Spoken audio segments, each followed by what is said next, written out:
Hey everyone, welcome back. We're diving deep into something we all use pretty much every single day, Yeah. but don't often think too much about money. Right. We're going way beyond, like balancing a checkbook Yeah. or, uh, day-to-day spending and getting to the core principles of money. It's like, Yeah. what is it really, how does it actually work and why should we even care? Right. And to help us break this all down, our main source material today is an awesome document called Okay. Money First Principles, Mastering the Foundations of Wealth by Fadili Zimba. Oh, very cool.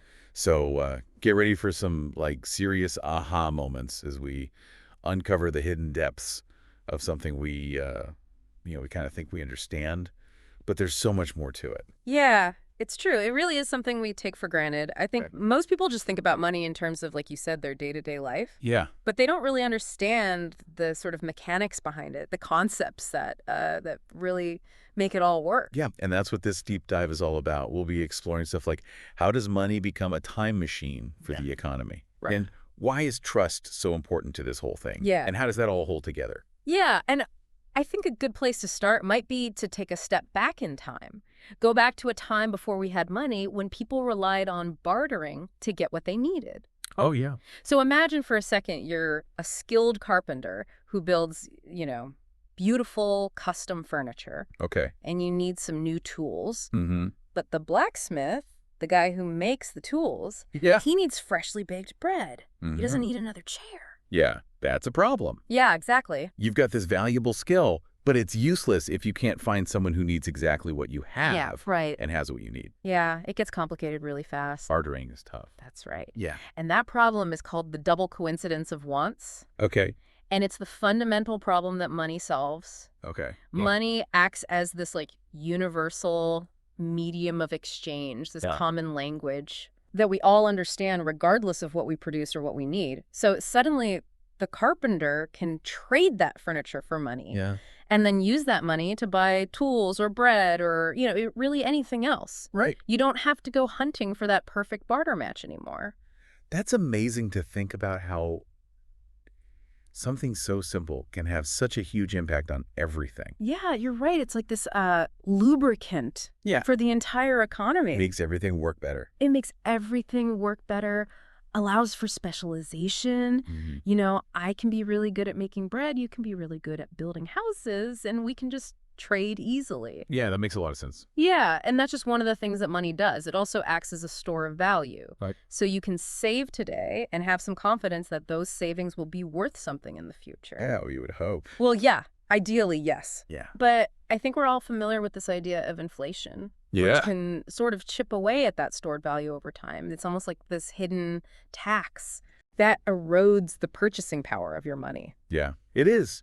You Ah. work so hard to earn it, and then it's slowly disappearing. Yeah, a loaf of bread that costs $2 today might cost $3 or $4 a few years down the road. Yeah. But then there are other assets that are affected by inflation in different ways. Right. Okay. Like a rare painting or a piece of land that could actually go up in value. Okay. So it's not always a bad thing then. Well, it's more about understanding how money's different roles play together and how to make smart financial decisions. Right. Knowing what to do with your money. Okay. Yeah. So that's what this whole deep dive is all about. Yeah, and we're just scratching the surface here. This is making me think about how we actually measure the value of things. Yeah. I mean, we see price tags on everything, Yeah. but what determines those prices? Right. That's where money's role as a unit of account comes in. Okay. It's a common yardstick to measure the relative value of different things. So instead of trying to figure out how many loaves of bread equal a new pair of shoes, Yeah. Right. That would be crazy. you can use money to assign a value to both. Right. Okay. And then make, informed choices about how you want to spend your money yeah, or invest it. or invest it, right? Right. And this concept, it applies way beyond just everyday transactions. This is how businesses evaluate investments. Okay. This is how governments measure the economy. Wow. It's even how we measure our own financial worth. So it's like a scorecard for the whole economy. In a way, yeah. Oh, It's a reflection of all the decisions we make. this is making me rethink everything I thought I knew about money. Yeah, there's so much to it. It's way more than just, buying stuff. It really is. There's actually another fascinating aspect that we often overlook. Okay. I'm intrigued now. It has a powerful connection to time itself. Okay. Money time.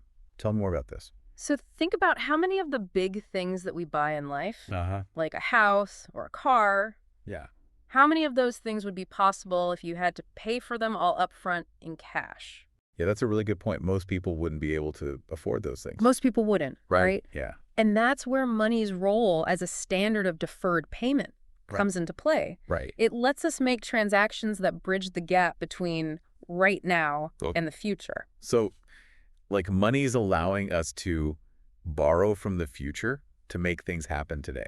Kind of, yeah. That's kind of trippy to think about. It is, but think about the impact on investment or starting a business or even innovation.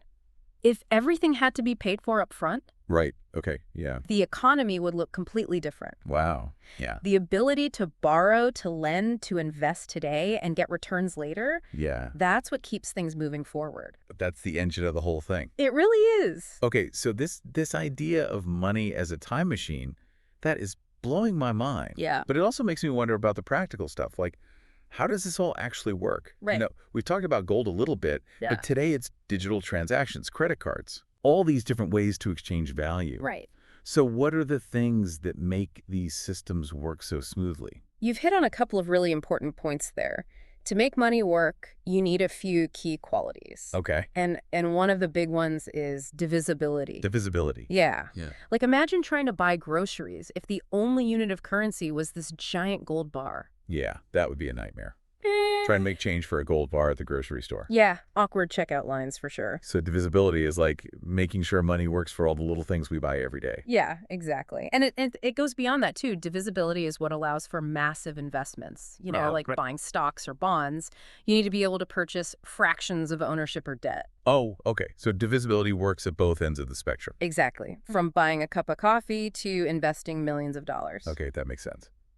What about portability? That seems pretty obvious. It does seem obvious, right? Money needs to be easy to carry around, easy to exchange. But, we've come a long way from carrying around heavy bags of coins. Yeah. We've gone from paper money to plastic cards to now digital transactions. It's amazing how technology has changed how money moves around. It really is. And it's been crucial for international trade and for just making it easier for people to manage their money. Okay, so we've got divisibility, we've got portability, but with all these different types of money, physical cash, Right.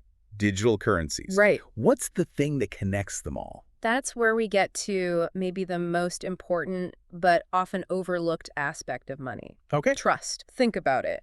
Most of the money we use today, like the US dollar or the euro, it's not backed by gold or anything tangible. Right, it's just paper or numbers on a screen. Exactly. So the value of that money comes from the trust people have in the government, Okay. in the stability of the economy, and the belief that other people will accept it as payment. So it's all based on faith. In a way, yeah. It's a collective act of faith that underpins the entire system. Wow, so the value of money is kind of psychological then. Yeah, it really is. It's rooted in our shared beliefs and expectations. And that's why things like hyperinflation can be so devastating. Exactly. When people lose faith in the system, Yeah. the value of the money plummets. Like what happened in Zimbabwe. Exactly. That's a perfect example. It's a reminder that money is more than just pieces of paper or numbers on a computer. Right. It's a social construct built on trust. And that trust is constantly being tested and reinforced. Okay, so we've got these core functions: medium of exchange, store of value, unit of account, Right. standard of deferred payment. Yeah. Then we've got divisibility, portability, and this overarching need for trust. You got it. But there's even more to the story. Okay, there's more. We tend to think of money in purely transactional terms. Yeah, just buying and selling. Right. But it plays a much deeper role in shaping our world. Okay, I'm ready for more. Tell me what else we should be thinking about. Think about this. Money isn't just a tool for buying and selling. It's also a way to measure the value we put on things. What do you mean by that? Think about the salary a doctor makes compared to, let's say, someone working at a fast food restaurant. Okay. Or the price of a handmade piece of furniture versus something mass-produced. Okay, I see where you're going. These differences in price, they reflect the skills, the knowledge, the resources, the effort that go into creating those things. So the price is kind of a reflection of the value we see in something. Exactly. And this has a big impact on how we think about our own work, our careers, Okay. what skills are in high demand, what problems are people willing to pay to have solved. Right. These are all tied to the idea of value. So it's not just about earning money, it's about understanding how our skills create value. Exactly. And that brings us to another crucial aspect of money. Okay, what's that? Its role as an incentive. Incentives. Okay. I think I see where you're going with this. Money is a tangible reward for our efforts. Yeah. Whether it's a salary, a bonus, profits from a business. It motivates us to work hard. Exactly. It incentivizes us to innovate, to create things that other people find valuable. So it's not just about the money itself. It's about what it represents. Right. Recognition for our work. Yeah. The ability to provide for our families, the freedom to pursue our goals. Exactly. Money is a powerful motivator because it unlocks possibilities. It lets us turn our hard work into real results. And understanding this incentive system is key to understanding how economies grow, how businesses thrive. And this is making me see money in a whole new light. It's so much more than just dollars and cents. It really is. It's a complex system with a profound impact on our lives. Man, this deep dive has been incredible. We've covered so much ground, Yeah, it's been quite a journey. from bartering to hyperinflation, from like the nitty-gritty of divisibility to money as like a measure of value and a motivator. Right? There's so much more to money than I ever realized. It's fascinating, isn't it? We use it every single day, but we rarely stop to think about how it actually works.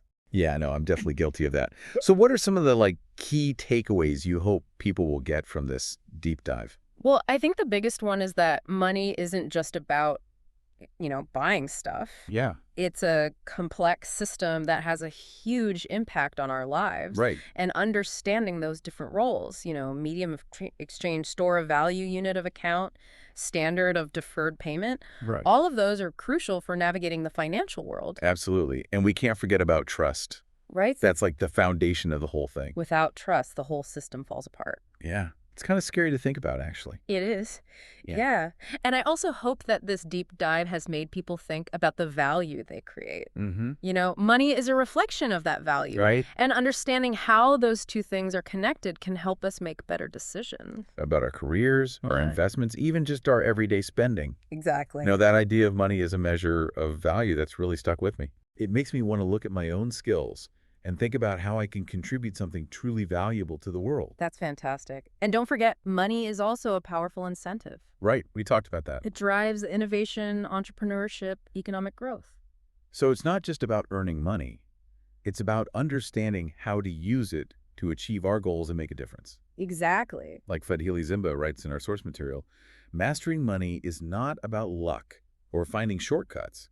It's about applying these first principles to achieve financial autonomy, create wealth, and build an economic future that aligns with your vision. Couldn't have said it better myself. That's a great quote. And remember, this is just the beginning. Yeah. There's always more to learn about money and how it shapes our lives. Well, thank you so much for guiding us through this deep dive. It's been my pleasure. It's been a real eye-opener. I'm glad to hear that. And to everyone listening, we hope this deep dive has sparked your curiosity and got you thinking about money in new ways. Keep exploring, keep learning, and keep diving deep. We'll see you next time.